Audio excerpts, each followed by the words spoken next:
Check, check, check.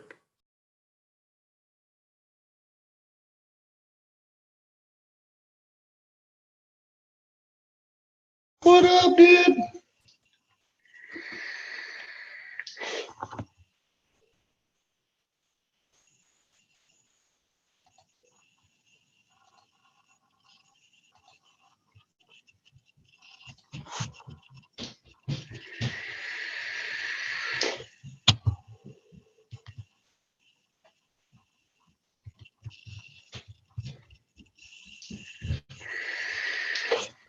Hey, how's it going?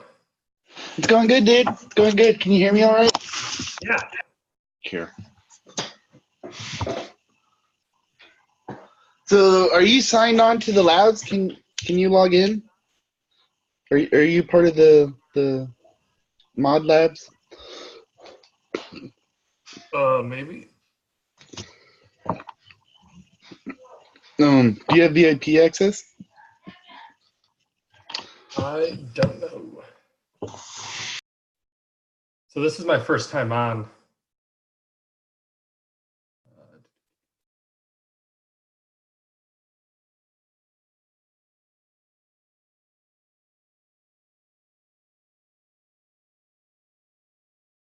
So what is it that you want me to try and do?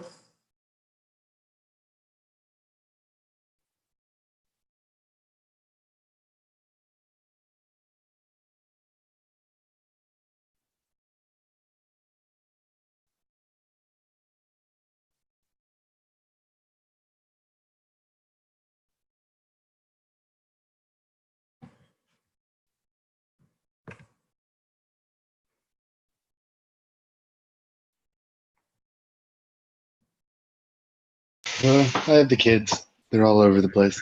Sorry. Oh, you're good. Let's see if I can't restart this box real quick. They're doing some updates to Hack the Box. Okay. Let's see. No. Okay, cool. I already have an elevated shell on this box because I was demoing it earlier. But it was.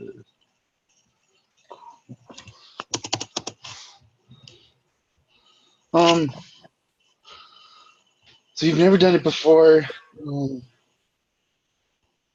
you go to your access panel on Hack the Box browser and then see if when it goes there if you have access to mod labs?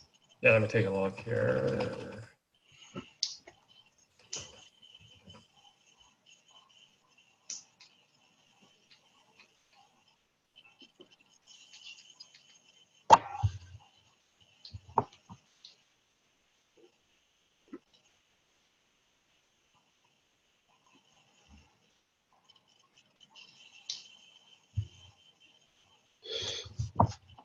Let's see. Use my screen share. You should appear. Do you see the mod labs too in the access panel? I thought I had a ActiveBox account, but maybe I don't. Maybe you don't. Do you want to get an account? We can go through how to get an account. I thought I had one. Well, I'd love to get you set up. Awesome. Oh yeah.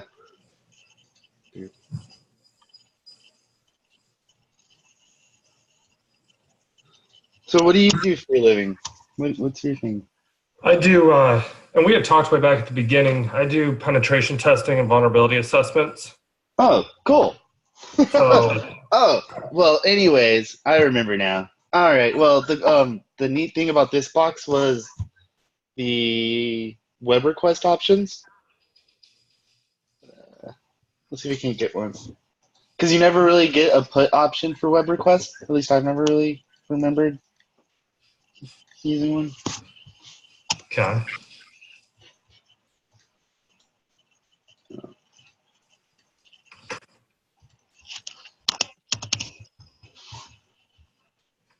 All right.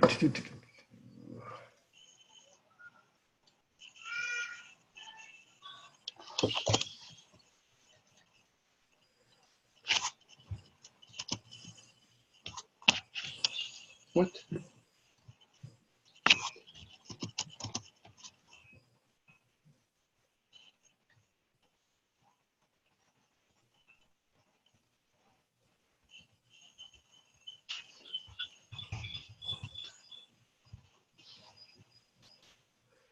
The downfall is I don't do much web app pen testing or anything. Yeah. So I always like using the option command, and you never like you'll always see like post and get in the right. head sometimes, but you'll never. I've like rarely ever seen like all of them like delete and then put.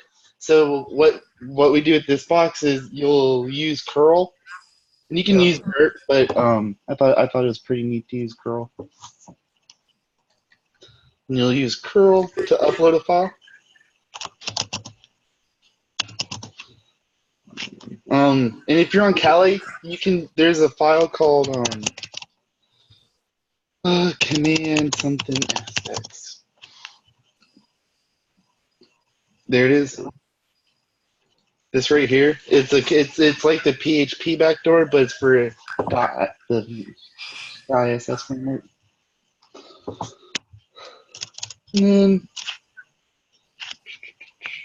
yeah, X for the post request type. And then you go put. You go HTTP.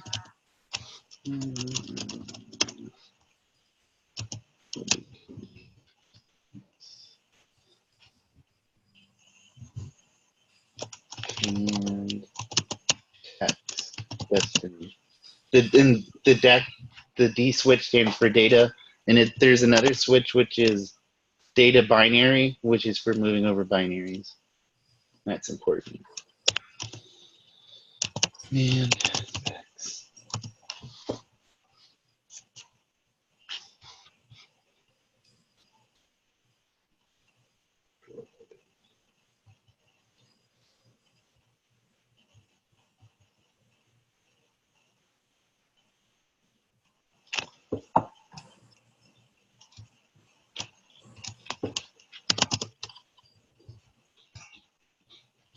Oh, there's another key. Is there any like? I thought this was pretty cool. Anything else you want to talk about, or I don't know? There's another box.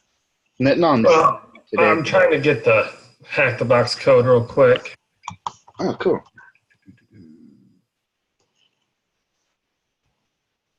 They have a lot of cheat sheet guides out there.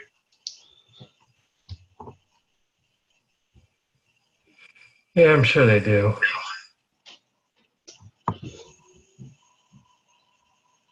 I think they changed it.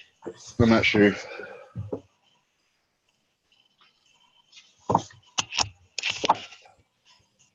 Yeah.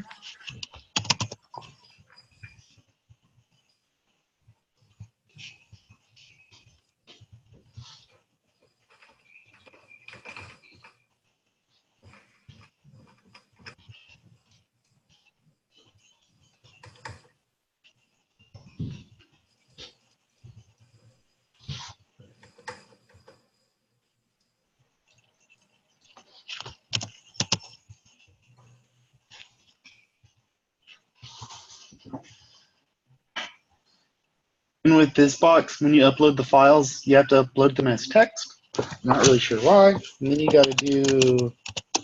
You get to use the curl move to rename the file to S.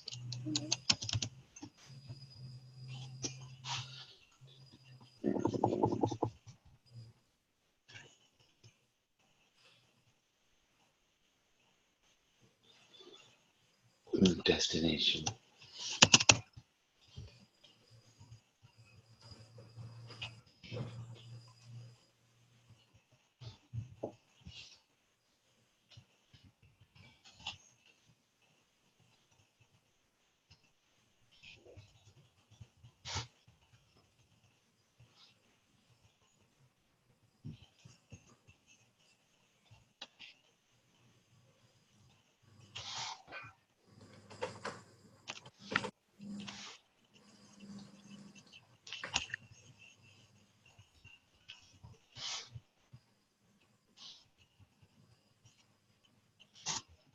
I thought this was pretty cool because I've never really used. I've used Post to upload files, and then had access to like an upload API and use that to upload files. And like I've done all crazy things, but I've never really had access to like put and then like uploaded a file using curl like that. I thought that was really cool.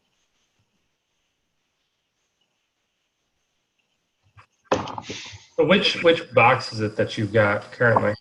In the mod labs, we have for us we have netnom hackback, which is really hard. and then we have Granny and Grandpa, and then you have to use Granny to pivot to the other box, Grandpa, and you can't access Grandpa from out like without. You have to pivot. Okay. And that's all within Hack the Box? Yeah, it's within the mod labs. And then once you give me your username, and then I'll add you into the Hack the Box mod labs. Or IPSEC will, and then I'll give IPSEC your username, and then he'll add you to the labs, and then you'll be able to do the boxes with us. And then this gives you free access to retired boxes, but it's limited. But it's a really cool opportunity to learn. Right. Yeah.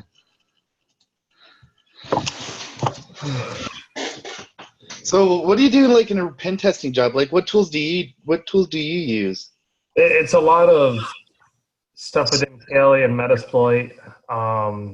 We do stuff, well, typically we just scan the network, get the host. We'll use Nmap to do kind of a ping sweep and look at open ports. We'll use a lot of scanners with Metasploit, and just kind of look for a lot of different random vulnerabilities. But they don't let us do a whole lot of customization, so it's a lot of using Metasploit module. Oh, yeah. So,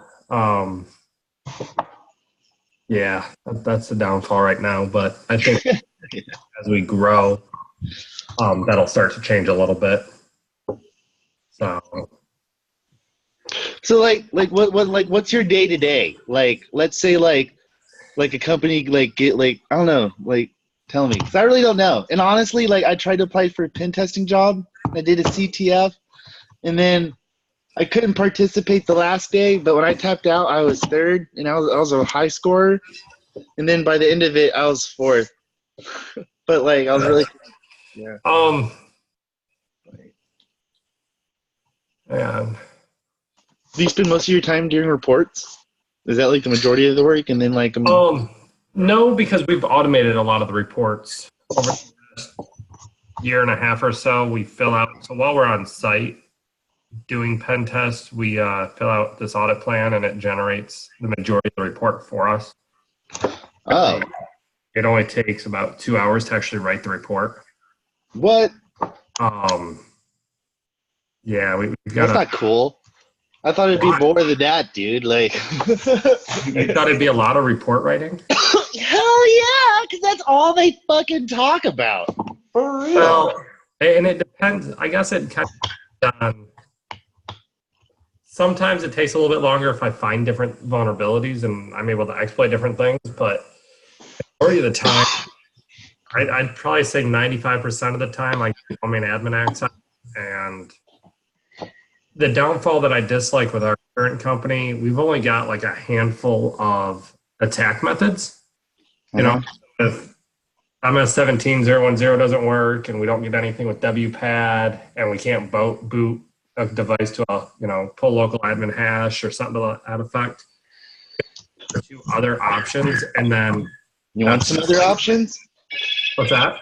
You want like do you have to use Metasploit? Well, I can give you one Metasploit trick that should give you like system administrator. It'll elevate your working session to a higher level, so you'll basically be NT authority on the system. But with what? Windows 2019. What was it called? Auto.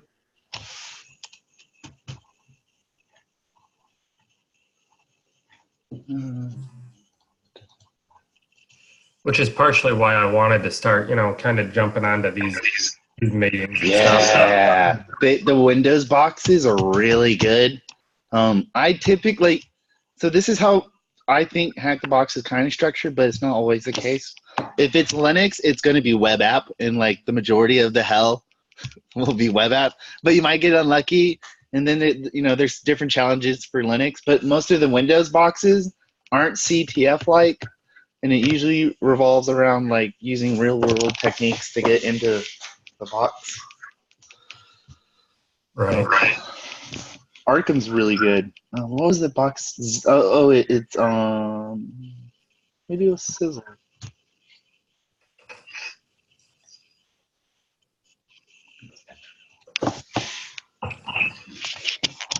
No, wait, I remember what box I did it on. It was Optimum.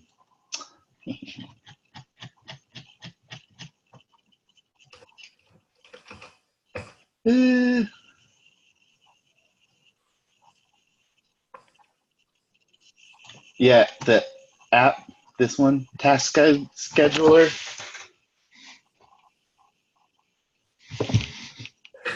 So, but you already have to have a session at that point. Yeah. Was so, that? Yeah. My issue is what if I can't get a session?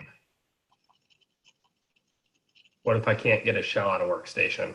How do you what's your usual method of getting shells on workstation? Because I've never pen tested. I just do CTFs. So right. So do you know about WPAD? No.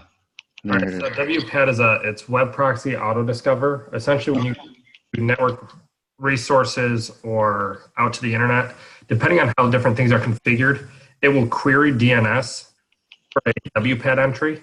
If it's not there, it broadcasts that request out on the network, and you're able to capture a username and an NTLM v2 hash.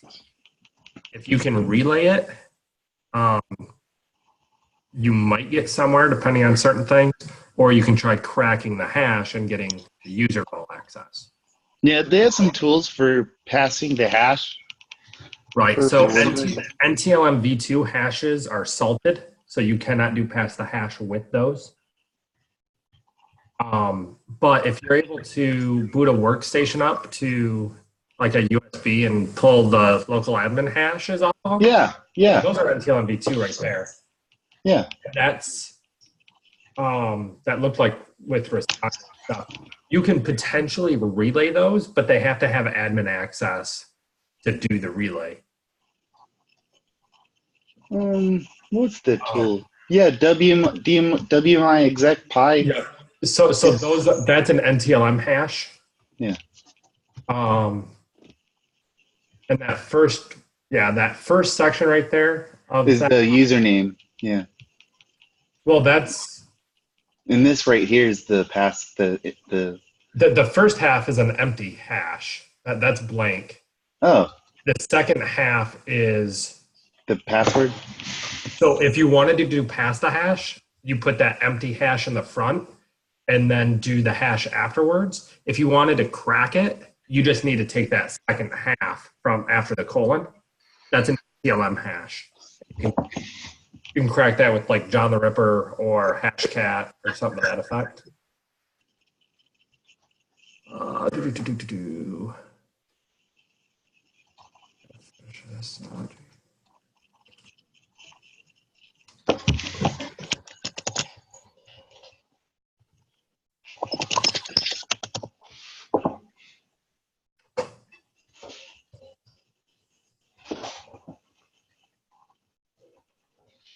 All right, why?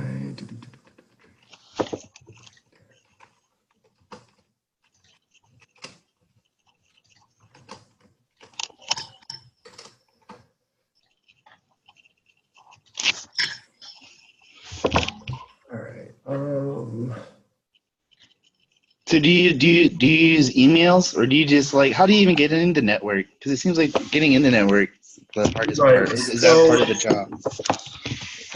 So we've got two different components. We've got on-site assessments and we've got external assessments. They don't allow our team to do any type of phishing attempts because we do phishing like testing for clients already. So I wish we were allowed to, but we're not allowed to. So what we tend to do is for the on-site assessments, we try to do social engineering to get into the facility. And if we're not able to do that, we actually have a point of contact that lets us in and we just plug straight into their network. We don't get any user creds or anything, but we're able to be on the network. So then it's a matter of finding vulnerabilities and things to that effect within operating systems, or finding things that aren't patched, or finding outdated firmware on a number of different devices to try and get in somewhere. So that is my issue is all right. So if once I'm on, there's a Metasploit module for scanning for the MS17010. It was that SMB vulnerability that was tied with WannaCry.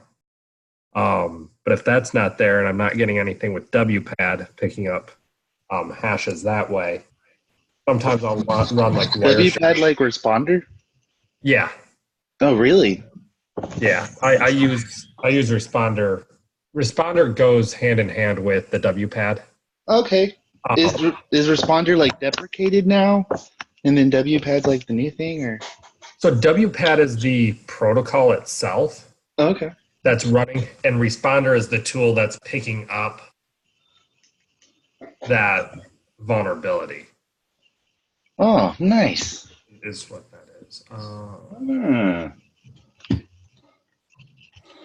Let me see if I can't get it. Because you mentioned doing the version 2 of the NTLML hash, and then loading it into a USB key and then loading it that way. One girl beat Sizzle doing that method. Because Sizzle's as close as you can get to like a domain controller environment with like Kerberos. So you use Kerberosing to get in. I've tried it, but I've never actually cracked the hash that I've gotten from Kerberosing. I don't think you can. And then you have to use the WMyExec's Pi or one of the other ones to pass the hash. Can you do pass the hash with Kerberos? Yeah, in NTL version 2, I think you mentioned it, but I'm pretty sure because this hash is NTLML version 2. I'm pretty sure. No, that's just a regular NTLM hash. Oh, let's see what's version 2. You'll have to present one week and like show us I can try and do a recording at a client and modify, and maybe like come up with like something like a small CTF that's like something you do at work. Or I'm more in, like, the thing I'm really interested in is like, what do you do? Maybe you can make it like a fake client and then kind of like treat a CTF like a client. I think that'd be really neat. Like the day in and day outs of a pen tester, kind of like mysterious, Yeah, sometimes you get in there. A lot of the times it is. So the NTLM will be.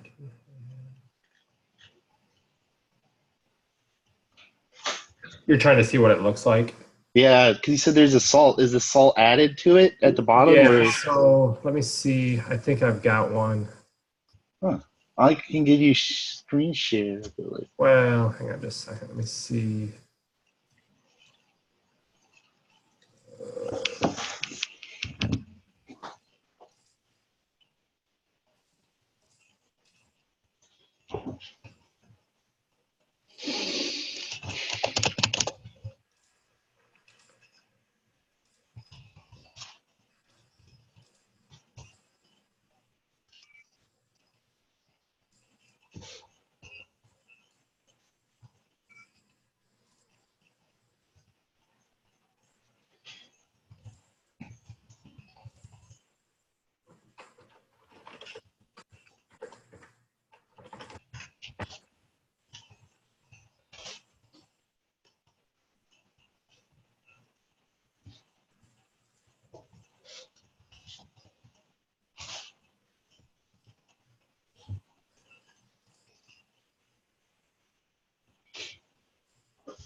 So how, like, this box, I haven't actually gotten to grandpa yet. So I'm on a Windows host and I have NTM authority.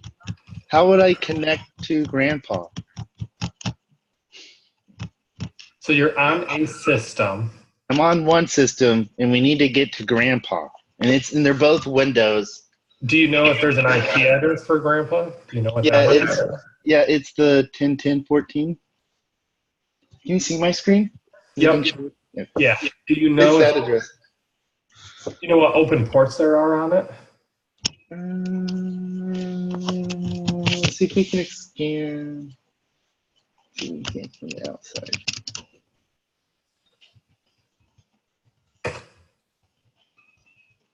So I just did a chat message. That's an NTLM2 hash that I get from responder.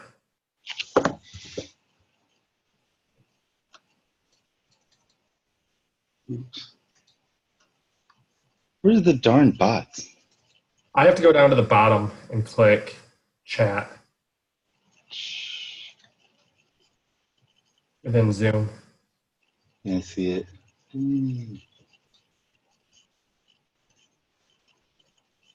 So is the bottom part the hash? So I'm trying to remember how it's set up. I think the first set after that domain colon, I think that first set is the salt. And then I think the rest is the hash. So I can copy the entire thing and paste it into what tool is it? Hashcat, and do password cracking on it. See if CrackStation can bust it. What's that? CrackStation. CrackStation. I don't think I've played with that at all. Is the whole thing's a part of it? No. Yeah. Yeah, you have to have the salt in order to crack it. Do you need the username domain controller? So the username is the actual username that it captured, and then the domain is the domain that it was from. So you have to have at least the colons there for Hashcat to do the cracking. Let me look at my NTLM v2 script. All right, so what tools can I use from Meterpreter to enumerate the other host? I don't even know how to check the ports on a Windows host. Like Linux, I just go netcat. Well, I can move my netcat binary over. Well, you can do an nmap scan. So, but nmap's not on Windows, I don't think. Oh, and I tried it. Right. So you've got the section on. Okay. And there's a firewall blocking this side to grandpa. So I can't go from my host to grandpa. Directly, right. I have to put it to get to grandpa. I could set up. Let me ask this. Do you have a Metasploit shell? Can you download a Metasploit shell on grandma? That's what this is. Well, that's a command shell. Oh, okay. Oh, yeah. Have you done like a hash dump to see what hashes are being used on there? No. What would I do to do that? So if you go back to Meterpreter, do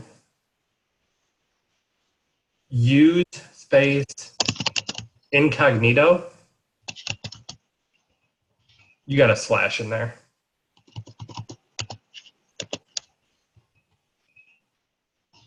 And hit enter. Do list underscore, well, do list underscore tokens. U.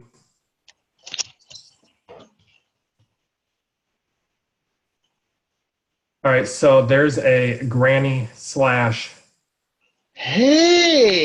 grandpa account. So now we can, you've got the IP address. So hang on 2 seconds. Let me grab my notes. because I don't remember the command right off. So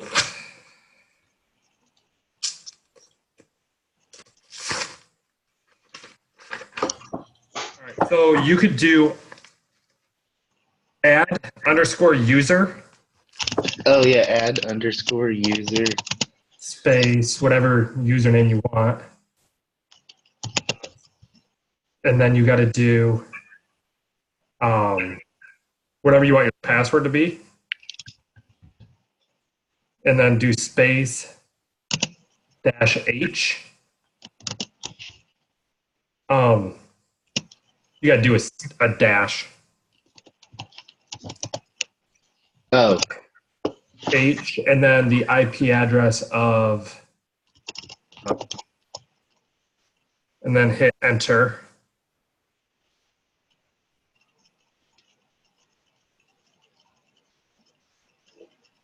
to the host, to Grandpa's host or Granny's host? Or Granny's? Come on, Granny. We need to put Grandpa. Because I put 14. Oh, let's see. What is, Okay, so that worked. Sweet. all right, so now you've got a user, so do add underscore,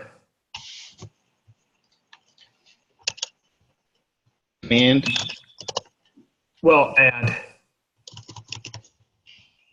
underscore group underscore user.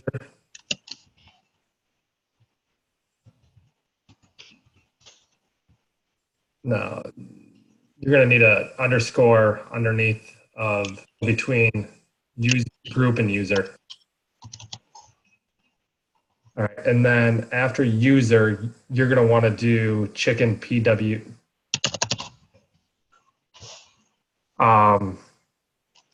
No, actually, I'm off here. So add underscore group underscore user.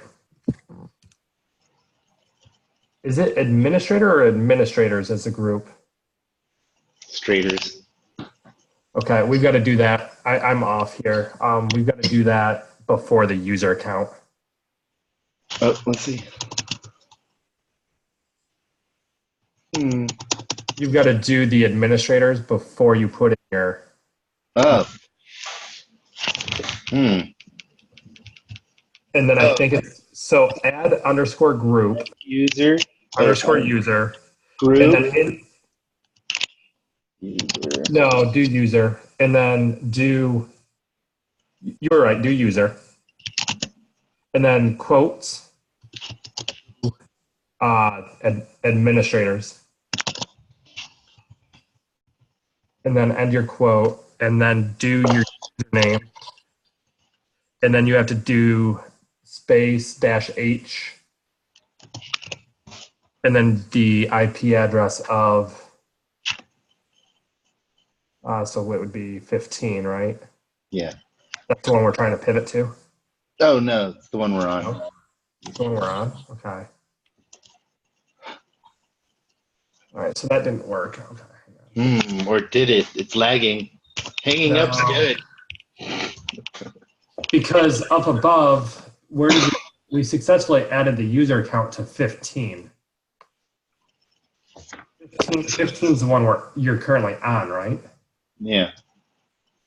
All right, so you just added an account to the one that we're on, not the one we're trying to get to. I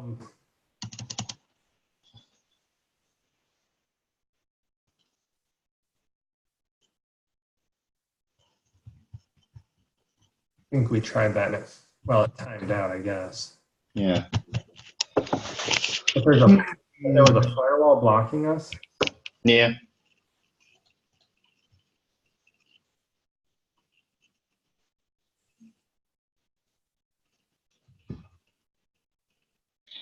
What do I got in my notes?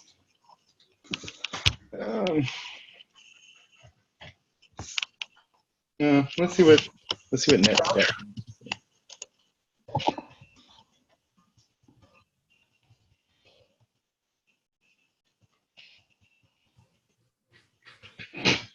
There's no active connection. That's bull.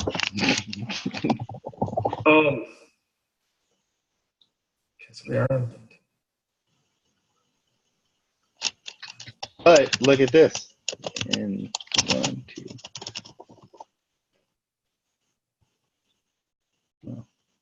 Oh, let's see. So you can ping it. Well, it's an SMB command to try to, maybe guest is enabled. If you, Oh, maybe there's a hint. That might help.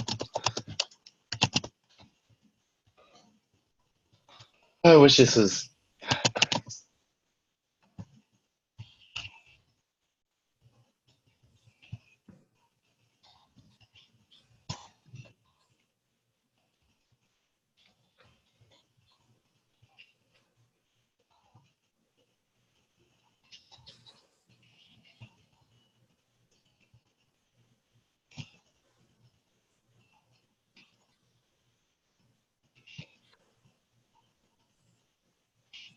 Any ideas? I'm just trying to see. if you go back and pull up a your interpreter shell for a minute. Uh-huh. Oh, I should have done. You hash dump. All as one word. Hey! So there's ours, and there's S. Yeah. So now we've got the hashes we could check and see if we can't do a pass the hash to see if any of those accounts are.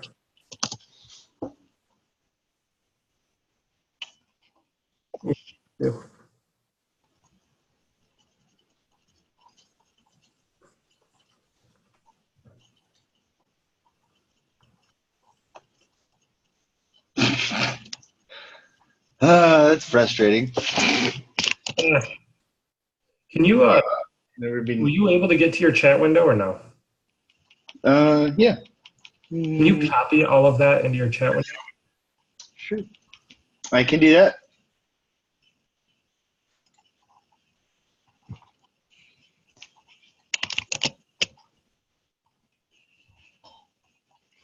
Now, I know what chicken is. Chicken should be easy. Yeah.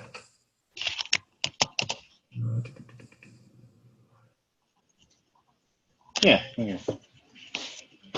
So administrators and unknown hash. Oh my god. Wait, what was the one? That's what I was thinking of when you said, because when you said salt, I was thinking of the 500, but that's for group policy, right? Or Well, that's not necessarily group policy. You don't have, but it ties to the user account as permissions or something. Yeah. We don't even have to crack these. We can just pass these. Oh, user grandma. Oh, we can too. Grandpa. All right, how do you do that?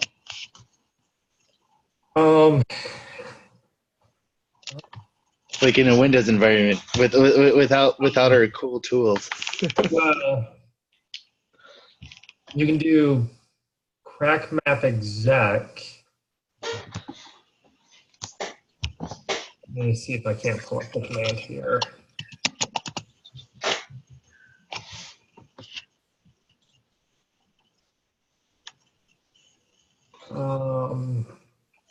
User grandpa. Hang on just a second. Let me see if I can.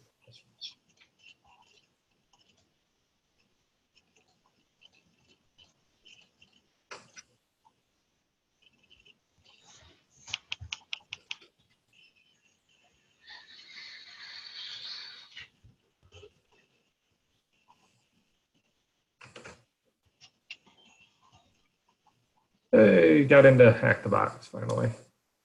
So, what is interpreter doing when you run hash dump? It is pulling the hashes off the local. So those are NTLM hashes from local accounts on. But is it what PowerShell commands? Is there a way to look that up, or so like what? There is. but it might just be extracting it from the SAM and system files. Oh yeah, duh. Okay, cool beans. Is my thinking. Yeah, I got that. Never mind. Yeah. I was thinking of perhaps doing something cooler.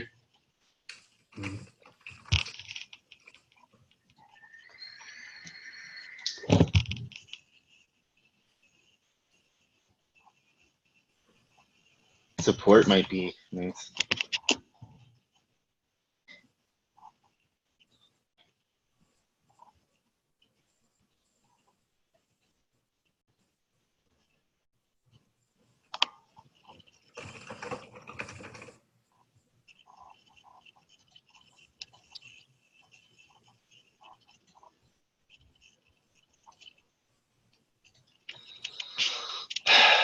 All right, so let me think here on.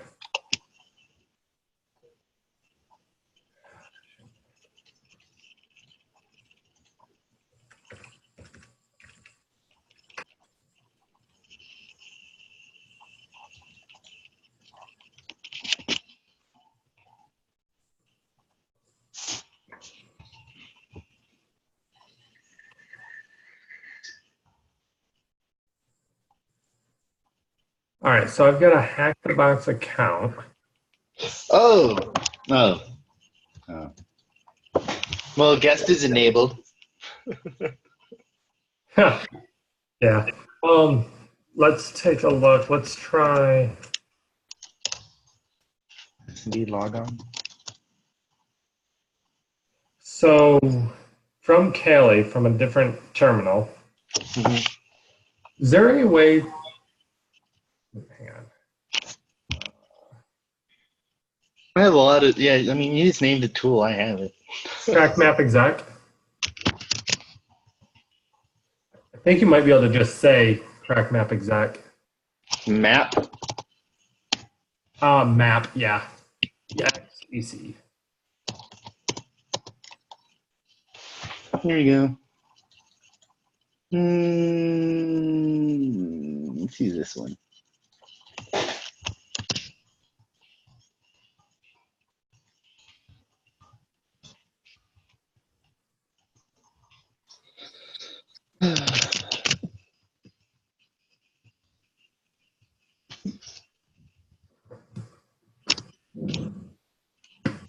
Oh.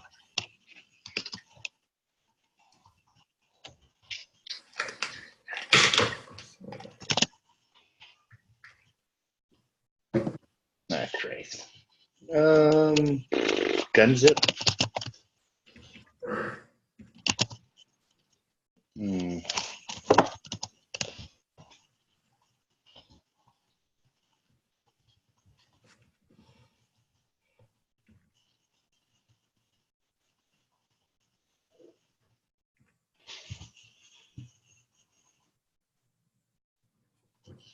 I guess it's the pie one.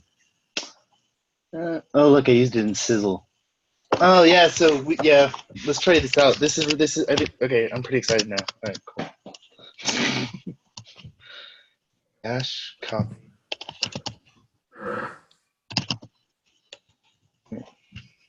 Python 2. I don't want to do that every time. Is it in there?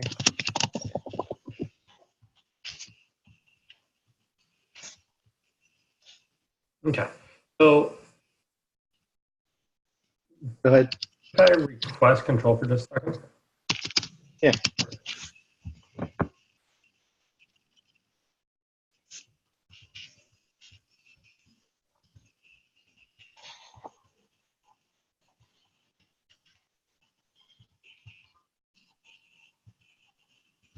All right, so you got track map exec in there. So let me try real quick. So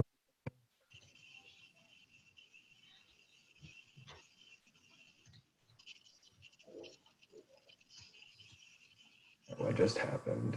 Oh, I'm sorry. Did you want that? I'm so okay. Hold on. I thought you wanted to do a screen share. Oh, I was gonna Doodle. see if I couldn't. Go ahead. I'm sorry, I ruined that. You're good. But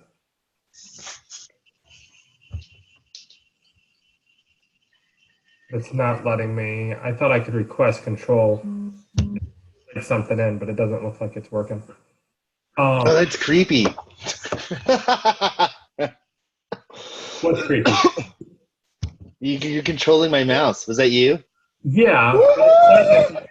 It That's says I can do your keyboard too, but that's not working. Here, let me. No. It says I'm controlling your screen. All right, I'm just going to give up remote control. There, you've got that. So try just doing crack map exec.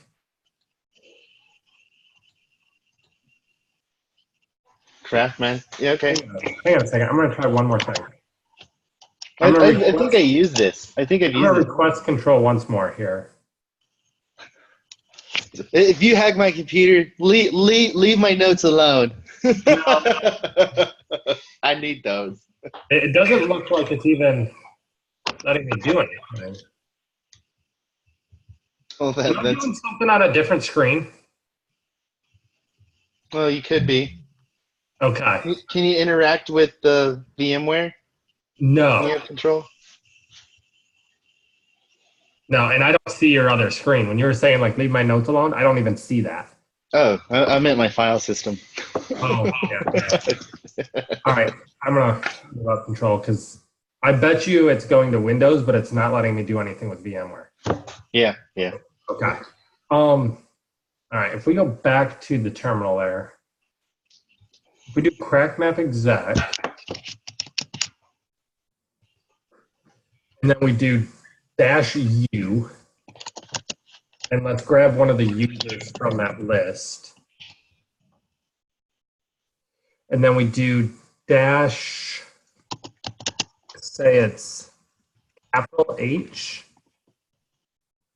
for hash.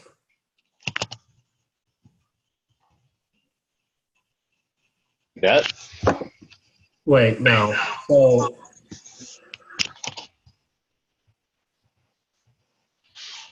Like this. yeah, like that. Cool. So, Dude, I tried using this to do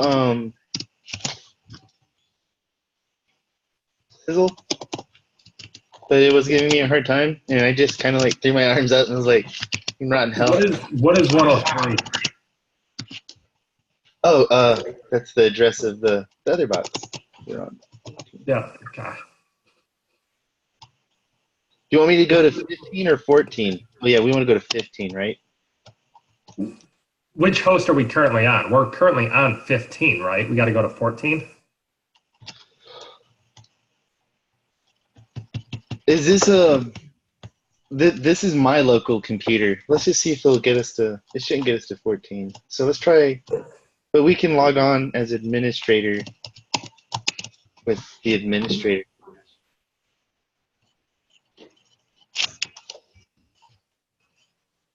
So after -H, you want to take, yep.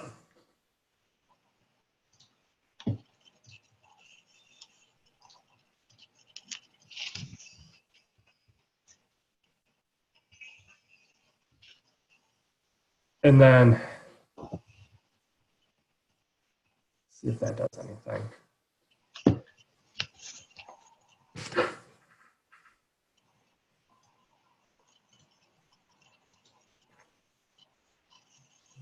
No. Okay.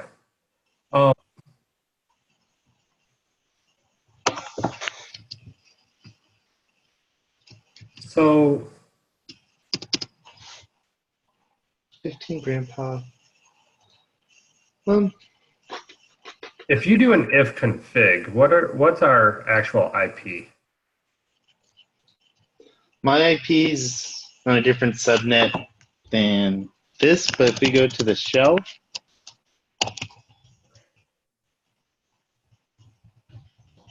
the hosts are on this subnet, the 10 to 10, 10, 10, and then my subnet 10, 10, 10, 14, 0, 24. Okay. But there is another host. From your shell, can you ping that 14? No. But let's just confirm that. It should be off.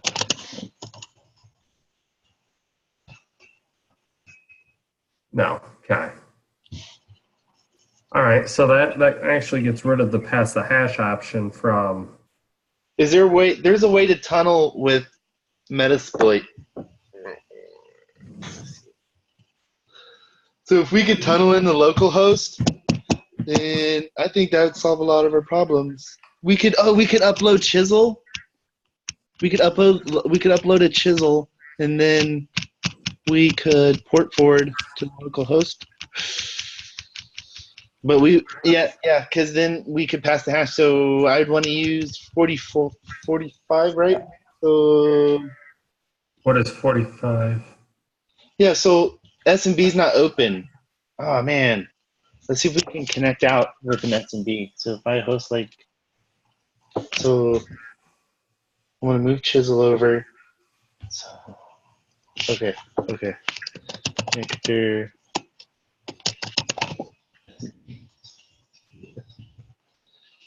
Locate server. Ooh.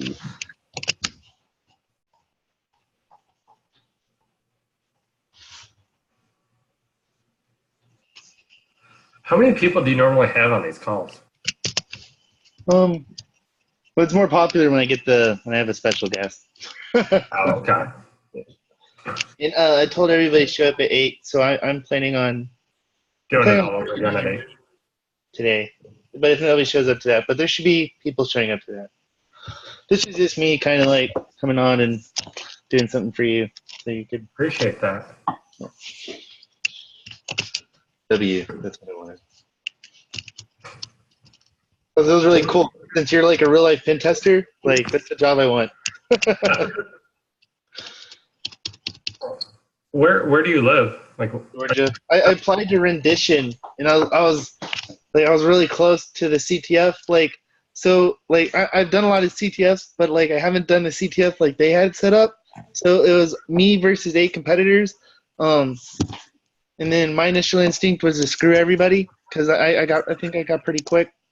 And then yeah, and then some other stuff happened, and then stuff happened, and then I don't know. I initially didn't know what I was looking for as in terms of flags, like right. what those were, and then I didn't really understand that there were more than 2 hosts on the network, and then I figured out there were like more than 2 hosts. But I don't know. It was really new to me, and I think I was really lucky to even like get as high as I did. Right. Because my anxiety was like through the roof because it was a new experience as far as like the type of CTF, what the objectives were. Because it was hack the box. I just concerned myself with gaining access en route. I want to learn with like hack the box. It's like where do you start and where do you go? Like how do you know what to look for and things like that? Well, like usually there's hints and clues. So like with Sizzle, like that Sizzle is a good box, and if you could do it, I do it in but that's in map, and then I start scanning, and then you there's various tools because like like one Windows box I had access to SNMP, and I was able to use SNMP walk, and then some other stuff to like start reading out like information. Then I got like a password, and then I used SMB client to gain access to like some of the file shares, and then usually one thing I like about get it and why I tried to convert the NTML hash to a password quick is because like I want to load that into WinRM and then get a shell, like a real shell. So that I always try to get like the password and the username, and then I try to go and load those into the WinRM scripts for Ruby. Yeah. Okay. That's why earlier I was trying to get the I was trying to just take all the NTLM hashes and just try to. Oh, I wonder if we could log in as guests. As I say, guest is an empty hash. And then, but we already have a shell, and the objective would be to find the server. But how do you go? You can't log in from your Kali box. Well, have you heard of Chisel? No, I hadn't. All right, so wait, Chisel should be out there, not Chisel.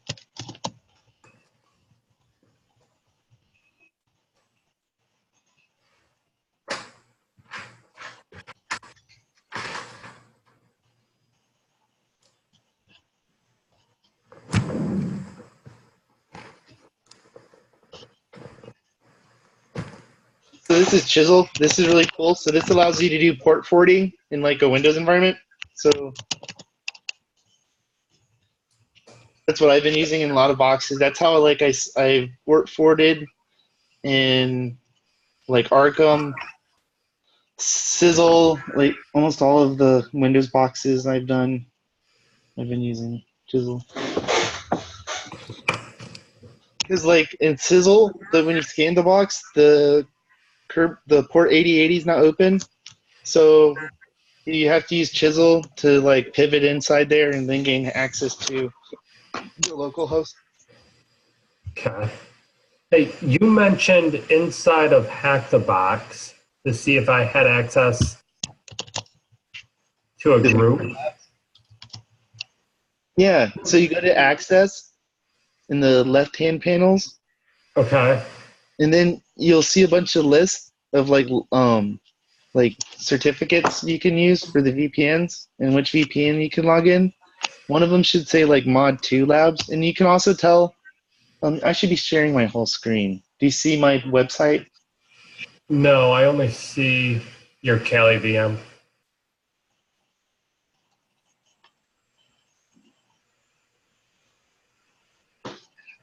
All right. So There we go. right here, you should see the word dedicated labs. The Mod 2 Labs should pop up. I do not see dedicated labs.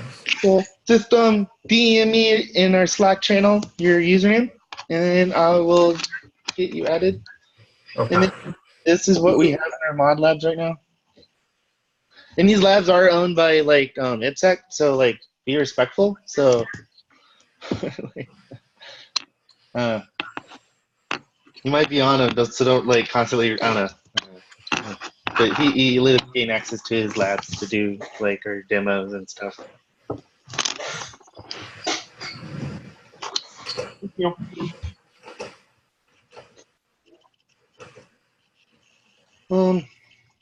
We can see how IPSec did it real quick.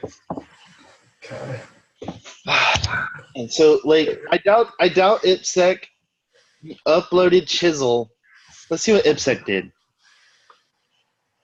Because I think he used a Metasploit module. But there's another cool tool I like to use for like my Kali, which is the SMB server. Right here. Yeah.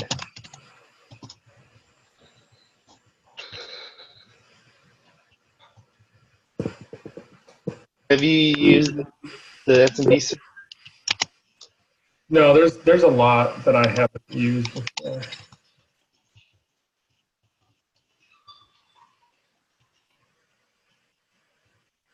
But like, so like when you're on the job, if you have usernames and passwords and you can crack the NTLM hash, Google, I'm gonna send you a link, and then download the GitHub repository, and we can cover that a little bit if you want in the like, last 10 minutes. Or you can, I'll give you some resources to read about. This is cool. So you can use this to Python server share SMB. Oh, Chisel.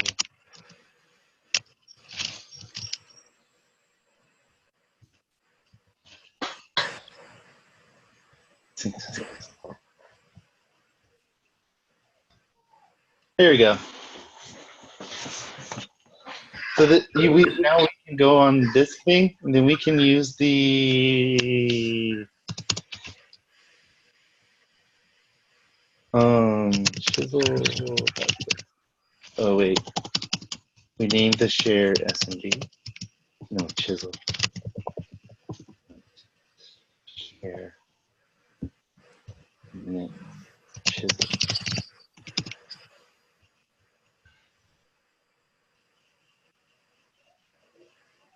Did it hit? I don't know. Yeah, it did. Authenticated successfully. Oh, and we could also use that to capture the hash. We already have a shell. Yeah, once you have a shell, I mean, you've got a lot there that you can do already. So granting authenticated, but what is? Oh, and do you have VIP access? I'd also encourage you to pay for VIP, and then you can gain access to all of the retired machines. I'm sorry to interrupt you. Oh, you're good. But look, they changed up the VIP recently, and they're reconfiguring everything, so you're able to get what you want from the retired labs, and they've grown like to such a huge size they can't host all 100 labs at once, so they break them up into like 20. And you can do this lab with me right now. So Granny's up,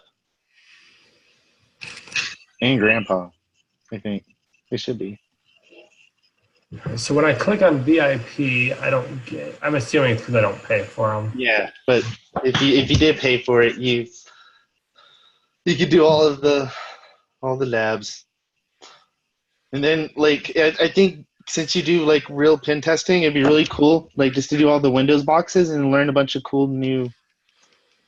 Yeah, You what probably I want to do. the It's only guru. like $100 a year. That's not bad. Yeah, $100 a year. It's a good deal.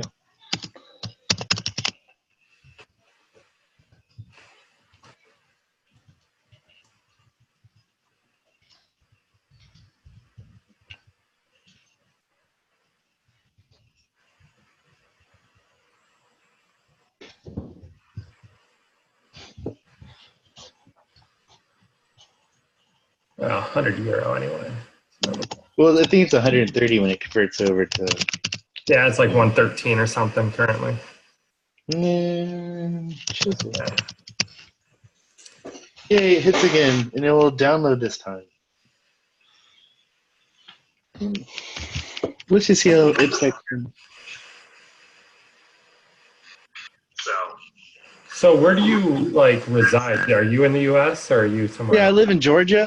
I Okay. wash houses for a job. So if your company's hiring, I'd be glad to work there. They're always looking.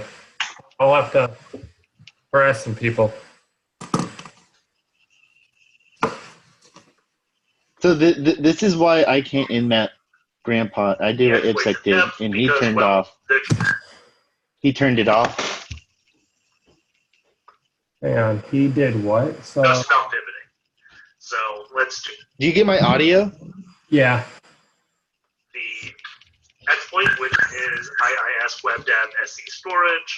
This is a 2017 SVE. So show options. I'm going to set the R host to Granny, which is 10, 10, 10, 15. And set null host, ton 0. And I'm going to run this once. It's probably not going to go on my ton 0 IP address. It's going to go on like a. It's a bit backwards in my mind. So what I don't get is how did he know which exploit to use? Oh well,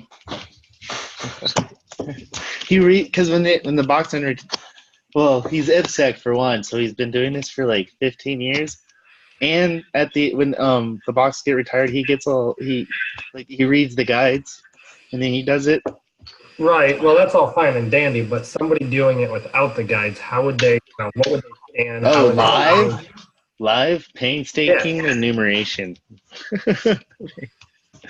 Painstaking enumeration. Like if you go read my sizzle guide, like I have this crappy version, or I have a crappy version you'll never read or decipher, and it's just like 2,000 lines of me enumerating the system to figure out how to get it. So like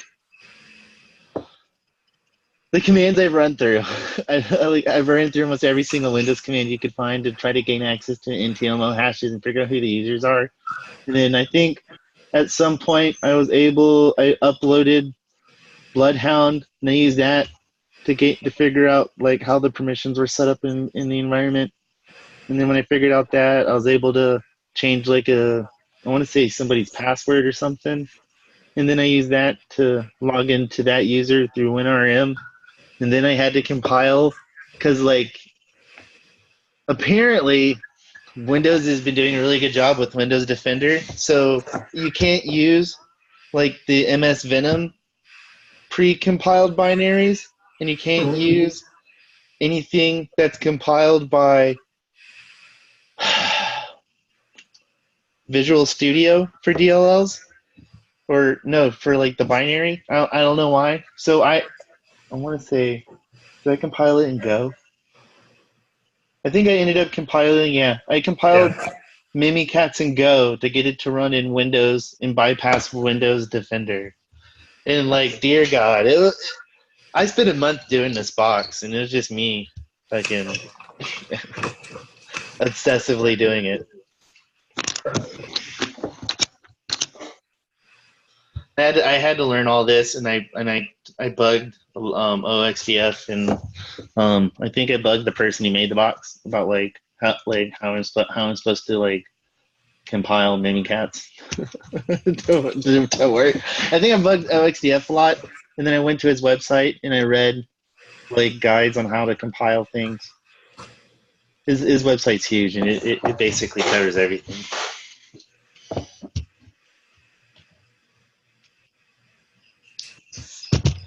Yeah, a lot of painstaking enumeration, really. Like I completed Arkham, and now I'm working on Helpline. That's a total. Yeah.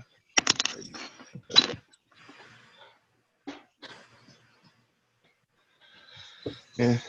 But so have you heard of me? Give you WinRM and show you what that's about. It's on my website for OXDF. If you Google OXDF for Chicken Pony, probably not me. OXDF like WinRM.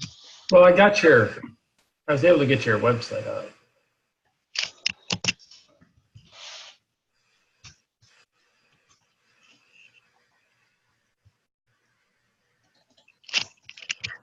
This shell. So when you're like, if you're on the job, and you can get user creds, this shell is freaking amazing. And you can read my website for Sizzle and probably Arkham when that comes out about how to use WinRM, and you can use TLS and encrypt your shell and do all kinds of cool things. I don't know. Is Sizzle's one of the boxes, right? Yeah, it's 50. It's a good box. It's retired. You'd have to get VIP. But a lot of people just keep going for the actives, and then you're like, while you're doing the actives, you're like, I have no clue how hack the box works. That's how I started out. And when I completed like 10 to 20 retired boxes before I started figuring out how to do active boxes. Like, and I tried doing ActiveBox first, and then I was like, I don't really understand. Like, I don't know how to do anything. I couldn't find anything. Look for services. I didn't really understand how to Google things. I didn't know anything. Right. And then I did the neat thing about doing the retire boxes, and the reason why I'm trying to set up the club so we're doing retire boxes is because a lot of these techniques are in like the newer boxes. And you just, Well, once you learn the techniques and the different tools out there, it's a hell of a lot easier. Yeah. So but the disadvantage is that some of the hack the box techniques that you'll use won't apply to other CTFs. But like, I'm sure you know that. Right. And that's why I'm kind of trying to say, all right, how do we, what do you have to scan, and what's, what is it that you're seeing that's leading to, so, but I think that just comes from experience of doing. Oh yeah, a lot of it's like experience. So like for me now, it's like I want to say it's pretty like intuitive, but maybe not so much. But like I just in-map things, and then I know based off the ports what to go start looking for. Right. It gets easier the more you do it, and like their tire boxes are the best because like I've never gotten to use the put command and hack the box to upload a file ever. So I thought that was really cool. Right. So I'm looking at the VIP stuff, and there's the handful. I'm assuming these are retired boxes that they're listing here. Yeah. So in the way the new system's going to work, Like and legacy. Yeah. So Okay. you can vote. You can pick any of their tire boxes you want, and you can load it, and it'll move it up for you, and then you can do the box, and it'll run for like 48 hours or something like that, and you can do the box. Now, how do I judge difficulty? So here, when you log on,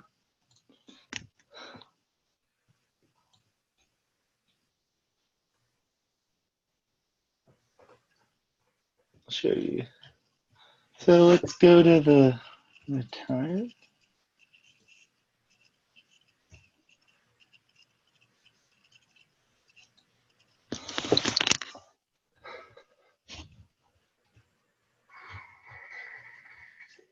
All right. So, like up at the top, the second one there was legacy.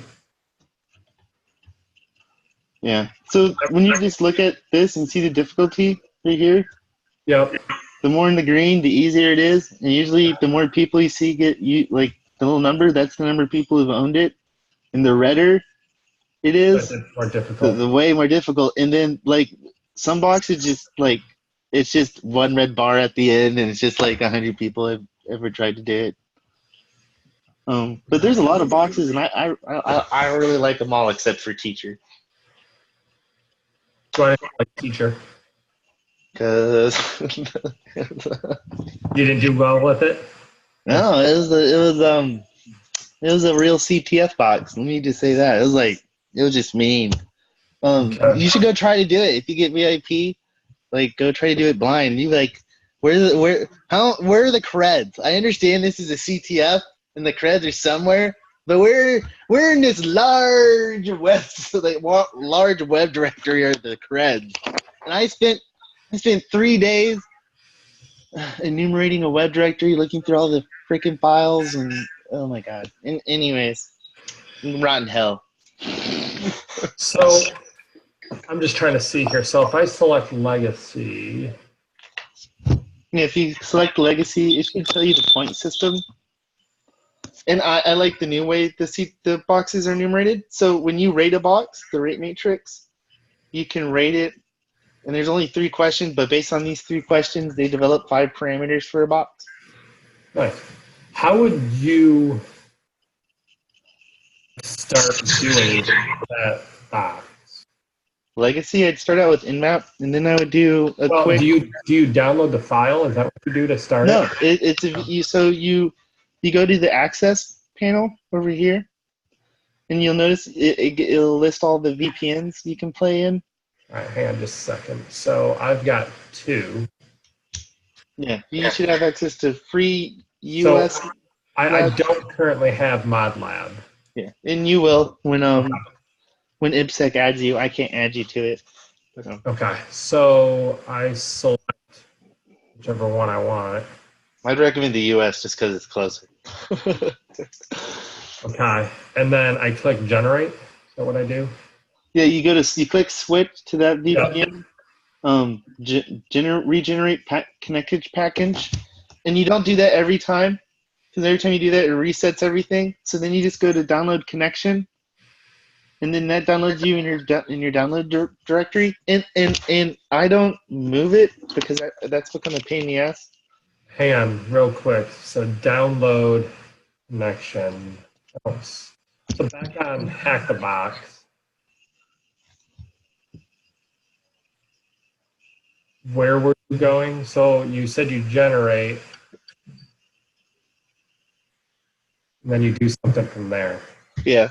So I wrote some little scripts, as you can see, the bash files. Yeah. So, we'll just do my IPSec one. So it's a very simple script, and I just hate typing, so I made a script. So, and that's it. So I just leave it in the download directory, and I just leave it there because the connection packs are such a pain in the butt sometimes.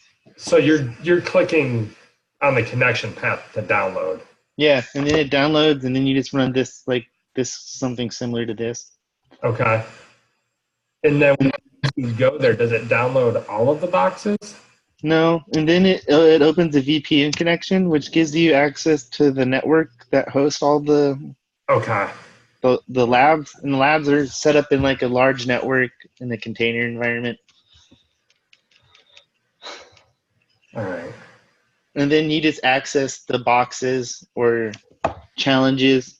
The challenges you do download, but the boxes, some of the challenges you download, but the boxes you just access through the VPN.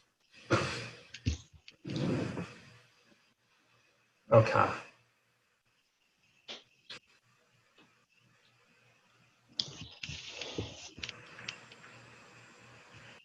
So what other tools do you use like in your job besides like Responder? What's the craziest thing you've had to do? Have you got to use any cool exploits or? Well, all of the exploits that we've primarily used are built into Meterpreter. Well, not Meterpreter, into Metasploit, which is why I wanted to get a part of this group and learn a heck of a lot more. Have you ever got to use a buffer written anything? Have you ever I don't know, that's my thing, and then you got to write the exploits, custom stuff. I have not. And I don't mind writing custom stuff, but I've got a learning issue there. I don't know. Oh, I got loads of learning issues. I'm like learning disabled. It's cool. I've used Kane and done a lot of man in the middle stuff. I've never done that. So how would you use Kane on the job? So the way that I set it up, I've got it within Windows, and you can literally sit between any two devices on your subnet. So I will sit sometimes between, like a way and a mail server.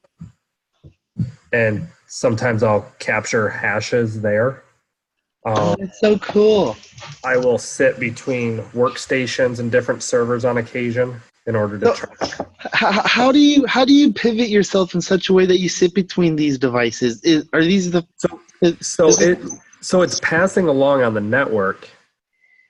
So you can listen in promiscuous mode, I think, and essentially be accepting all of the traffic between the two. Yeah. I will also, when I do my Nmap scan, I'll look for anything that's using credentials to log in over HTTP 80 on port 80. Has that happened? Is that real? Oh, yeah. I just assumed everybody would be like, you know what? We're going to HTTPS this. It's so simple. Why not? So I have a really bad story in my past. I used to work in the healthcare industry, and we were developing a tool for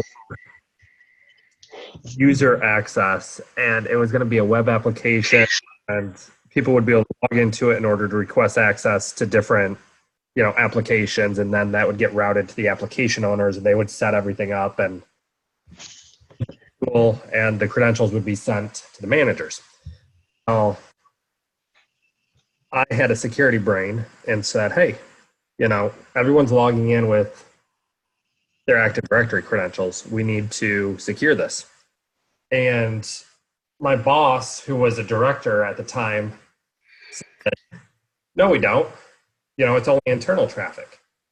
So worry about insider but threat. That's what the bad guys are counting on. Right. So, and she still turned me down. So I used Wireshark because I was on her same sub. And I just captured her Active Directory credentials when she logged into the tool. And I took a screenshot, went to her and said, hey, we need an SSL certificate on here because I just got your credentials. So now I can log into any workstation I want as you. Yeah. Nope, we don't have to worry about that insider threat. Like, all right, I'm going to your boss. I'm the insider threat now. How do you? Well, so now I've got director level permissions. Yeah. You know, so I went to her boss, and he's like, "Why the hell is the security team developing a web app and not securing it?" Because And it's easy. Do you know how Right. hard it is to make the certificate, sir? We well, have to type in like 4 commands. and my thing was, this was before I really got into security. So I would just, at that time, I was doing crypto access and stuff. And so I said, you know, it's like $100 a year to go to GoDaddy and get a cert. You know, it's not that expensive. He goes, we don't even have to do that. We have an internal certificate authority. You know, give us the IP address and, you know, the URL, and we'll generate one for you. So he generated it. It took like less than an hour. We were secure. I'm like, and then I came back on my review that I don't. How dare you my try authority? How dare you try? Oh yeah. People on their power trips. Yeah. It just fucking amazed me. I'm like, holy crap. So then I couldn't even get out of that position and into a true security position within that company anymore. Yeah. So I had to leave. Jesus Christ! That's just like it's like you no wonder why Tesla got hacked. I'm sure everybody there's like insider threats aren't a thing. We have such a great like culture here that nothing bad will happen. Yeah, I was amazed. I'm like, how can you be a security director over identity and access management and have no fucking clue about security?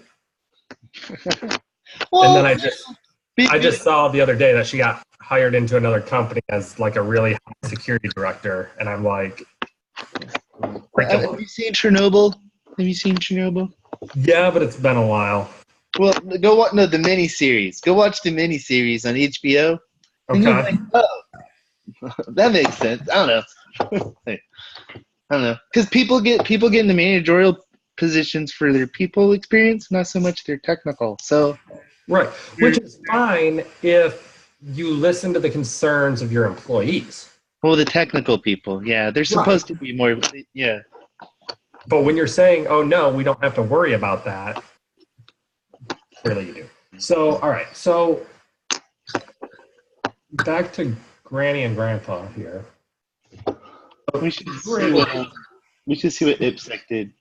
But, like, my idea was, because it connected, let's see if I download it. What were you saying? I wasn't saying anything. Yeah. Oh, it didn't download.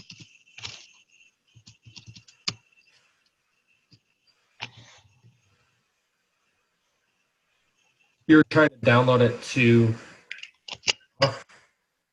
Yeah. Wait, you're not giving it a download command. You're just trying to run it. Oh, is that? Oh, duh. What was the? Oh, yeah. You're right. Because you can run it through it.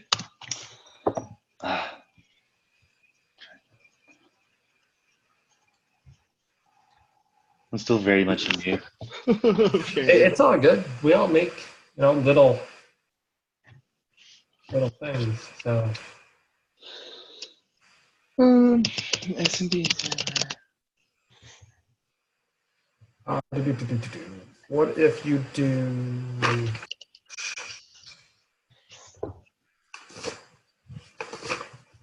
Well, I could host it through Python and do a a web request and then invoke web request, or you could run it. I mean, there's other ways to download it. I just thought this was off the top of my head, neato. But I'm wrong. Or it's like this. I think uploading.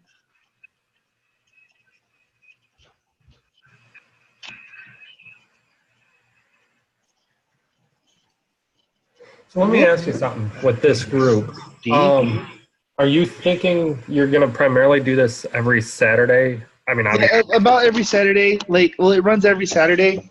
I have a guest about every other week. Okay. and then I'll usually fill in, and then just talk about Hack the Box, and then this next Saturday. Are these recorded? Yeah. Are they For out guests. there somewhere to? They will be shortly. Brian's recording our last session, and he's gonna put that on YouTube probably within a week. But he's pretty busy, you know. Okay, but what about your previous ones? Those weren't recorded mostly because yeah, I have a recorded video of me doing sizzle, and then I have some recorded videos I haven't released. I don't really have the money for the editing software, so if you listening to the raw videos would be torture. Okay. I think so, because it's like The only reason I ask is I would love to go back and see what you guys have already done, so I can learn that. But that's why I ask. Yeah. Oh, I can just tell you what boxes we did. Chaos. Here. Chaos. I think I attempted to cover Sizzle a little bit. I covered a little bit of Ethereal doing the DNS exfil. Then I covered the Sizzle. No, then I covered another privilege escalation technique with DLL hijacking, Python 3 hijacking. In use, he did Nibbler. And then we did Real. Devil, Optimum, a lot of the boxes on the website we do or have done. Okay. I volunteer with a couple of other organizations, and they meet on Saturdays, and so sometimes it's hard to get on. Would you like to be a guest one week? I think you talked about this. Did you talk to your company? I did not. Honestly, they wouldn't care. I would just have to put something together. Yeah. That first. Yeah. Let me. I have like the whole summer's open. You just. Okay. Except for next Saturday, I have a cool guest for after because we're off next week. Right. I have something for the third week in July, and then we're open. We have an open spot for the fourth week, and then I think you can probably do it then. July might be a touch harder, only because I know is it July or August? It might end up being August. Is September cool too? I'm just asking. We'll plan for August. We'll plan for August. Well, let's wait on the planning. What I want to do, I don't want to do it live. I want to have like a video. What? No, do it live. No, it's the issue I have with doing it live is I need to set up a live, and I don't have the resources to do that. What? Well, I might have the resources to set up a lab. Because a lot of what I do, I need like a Windows environment to do it. A Windows environment? Yeah. Oh, well, so this is pretty neat. So using the Zoom chat, it records our meetings. Just using the Zoom software, it records all the video and audio. Right. During in the room. And then we use that to edit the videos. But I would need. But if you don't want us to record because privacy, we can totally respect that. Yeah. The issue is that I need a Windows environment in order to run. I need some Windows. I need a lab, is what I need. Oh, well, you can pick a hack. You can pick a hack the box machine you want to do or that interest you, and then you can just talk about that in like a month or two. Or you can set up some other stuff or like some other cool demos. I don't know. You're more than welcome to record, and then you can. We haven't done. Yeah, you can do that too. That's fine. Yeah. So I'd have to. If I do record, I'm gonna need to get footage and edit a couple of things, but you can use OBS Studio. I've got a couple of things. I'm trying to remember what I've got. I've got. What tool? Oh, how do you write your report? In Word. Like, do you make it a PDF or like how do you format it? What's a template you use? So when it gets deployed or sent out to the client, yeah, we do it in PDF. But it's in Word while it goes through the review phases. Okay. So we've got a general template that we use for the audit. There's things that we look at specifically every time, and then if we are able to exploit through a different method, then we have to add findings for that, things to that effect. So currently we have an Excel file that's our template, and every finding has basically canned verbiage. Well, every item that we look for has canned verbiage, whether it meets the criteria or it's a finding. And right now, we've got that all within the Excel file. So we have a script that moves it from Excel into a Word template file. Yeah. And I've got another one in Word that goes through and kind of cleans all that up. Working on that, but I just haven't gotten that all the way there yet. So like when you're at work, do you get a lot of usernames and passwords? yeah. Yeah. Yeah, and it's not. I mean, if I get domain admin access, I instantly extract Do you really? patches from the domain controller and start password cracking. Man, I always imagine like companies would be like the world's hardest CTF, like it was built by like the most evil security-minded. That's not the case, ever. though. I mean, so here's an example. So I got user creds not that long ago. How did I get user creds? I think it was with the WPAD and responder. I got user creds and I cracked the password because it was extremely easy password. It was like summer 2019. I had user creds. So the first thing I do is I query Active Directory. I'm authenticated user. I've got read access to directory. I pull first name, last name, department, job title, all of these different things from Active Directory. And I look at group memberships so I can start to identify, all right, who's got elevated permissions and things to that effect. I also look at like where their home directories are. Yeah. Granted, this has only happened about 4 or 5 times in the last 3 years at the clients I've been to. I found passwords for service accounts being stored in the description field in Active Directory. It's like, are you freaking serious? Like, come on. But once I've got user level access, there's a lot, so you can start scanning the network, whatever. How do you scan the network on a Windows environment? So there's a couple of tools. There's in Kali, there's a tool. Let me see if I have it saved. So what I typically do, I'll run Nmap, and I'll have an idea of what all of the servers are. Yeah. Have you ever used like proxy chains to run Nmap before? No. See, there's so much out there that I have no idea about. So. That's pretty cool. So, like, do you have a Windows Nmap binary you keep locally? So I've got.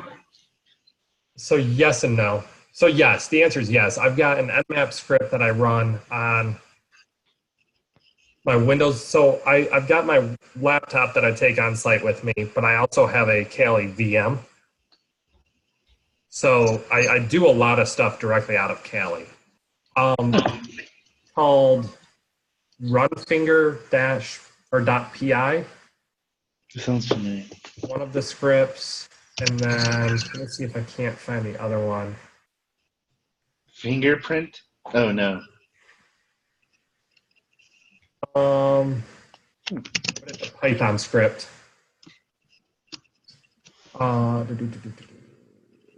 Let's see. Secret dumps? .py.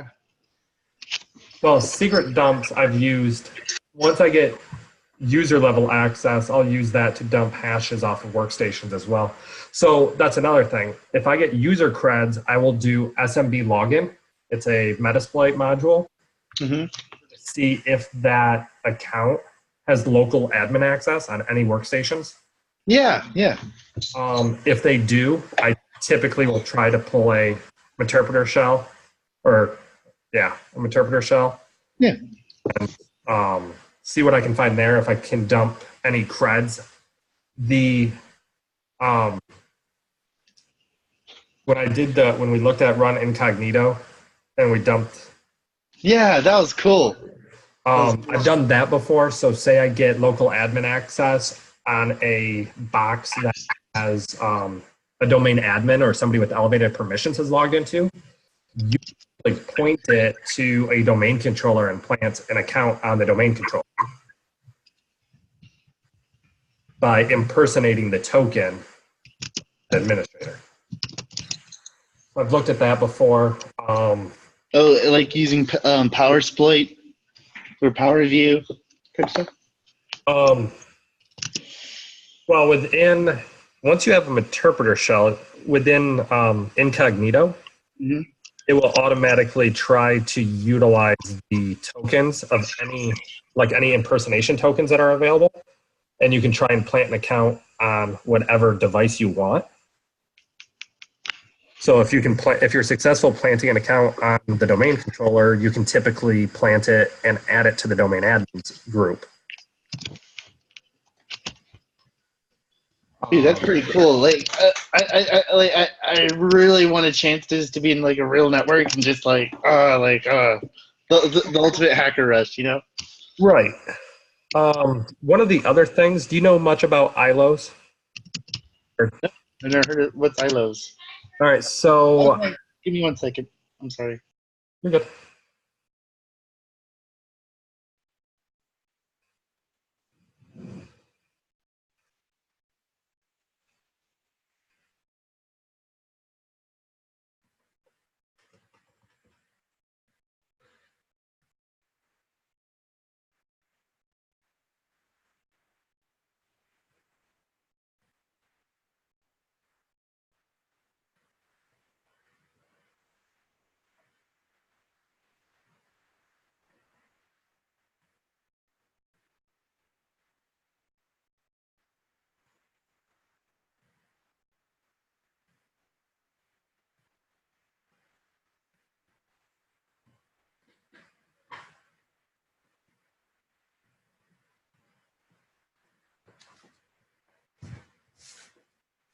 I'm back. So an ILO is part of HP servers. It's an out-of-band way of interfacing with the server. So the ILO 4 is vulnerable to an authentication bypass. Basically, you have, I think it's 24 or 27 A's that you can put into authentication string, and you're able to essentially plant your own account. Oh, that's so cool. So then you can log in, and basically from there, there's a remote connection to the actual server itself. And so if that is enabled, well, if they're logged into that, you can then, start using that, remote desktop yourself. Yeah. So That's pretty cool.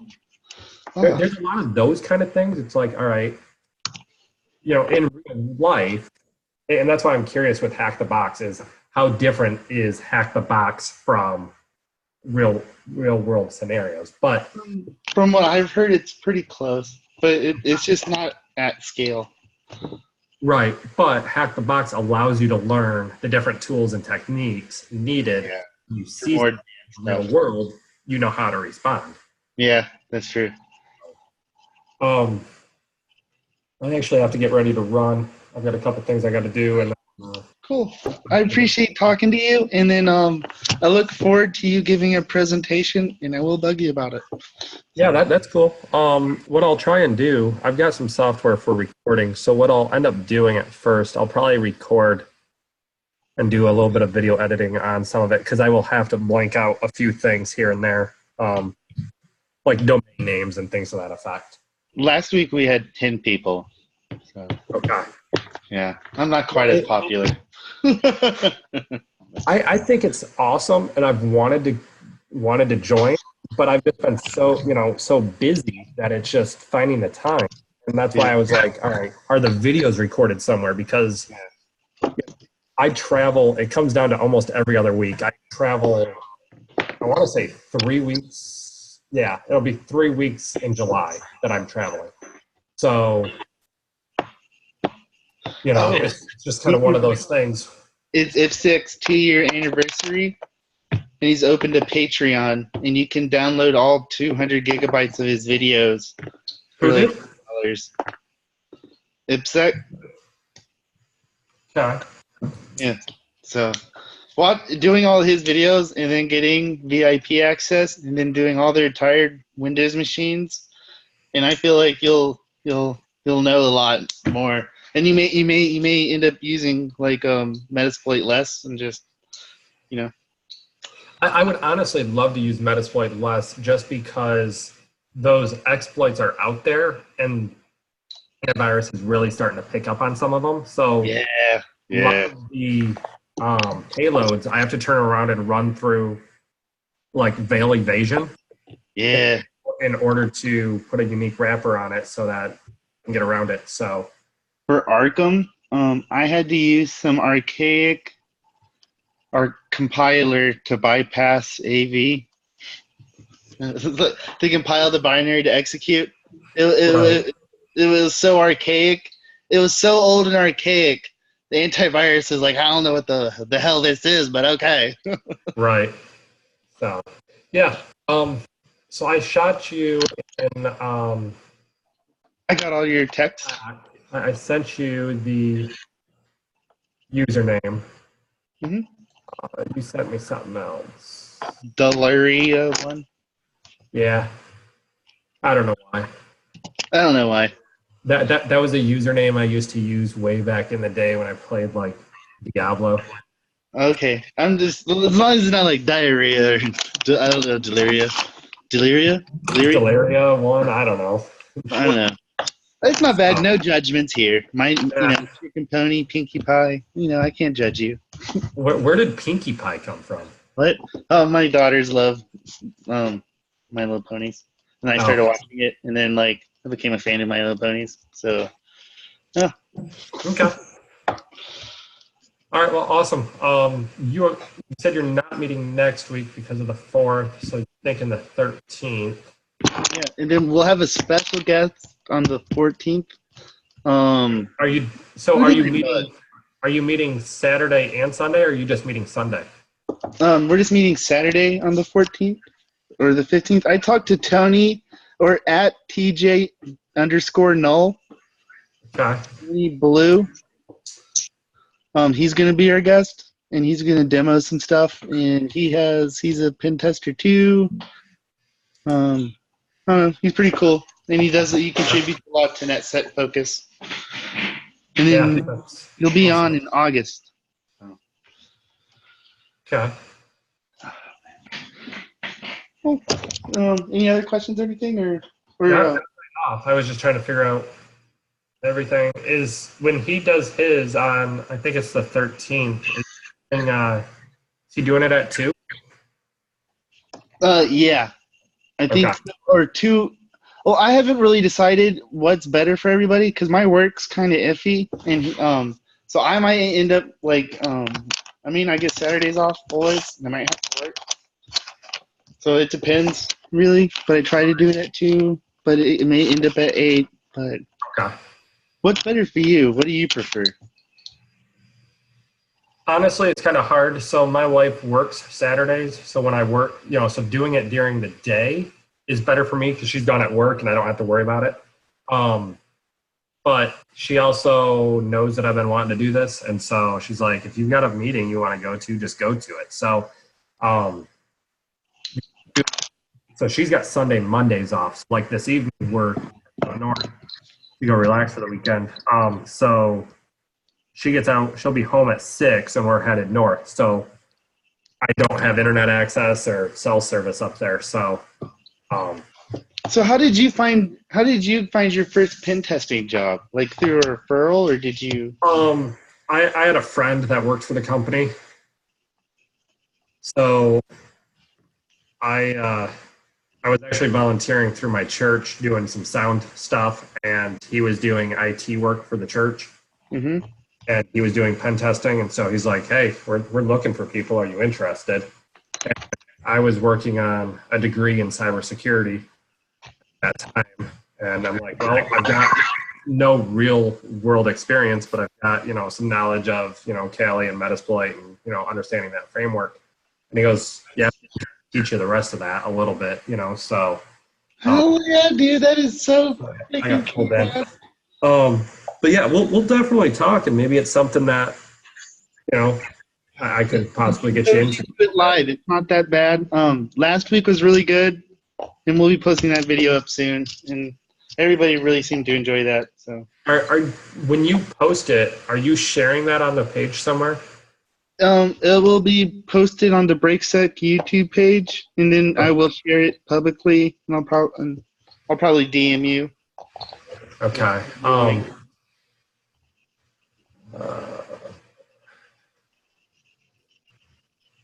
Okay. I'll have to start following the BreakSec group on YouTube, so I haven't done that before. You know, start getting ready for August. Hey, don't lock me in there, but I will.